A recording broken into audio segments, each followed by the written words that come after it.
front of me is Samsung Solid, and let me show you how to reset all the settings on this device.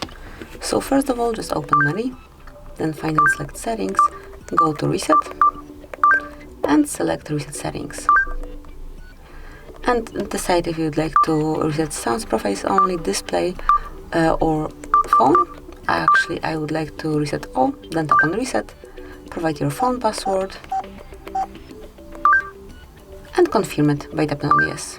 Now just wait a couple of seconds until it is done.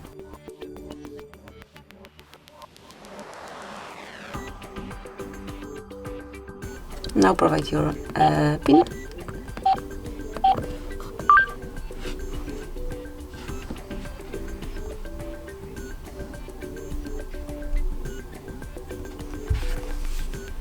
And that's it. As you can see, it has been done, so congrats. Thank you for watching. Please subscribe our channel and leave the thumbs up.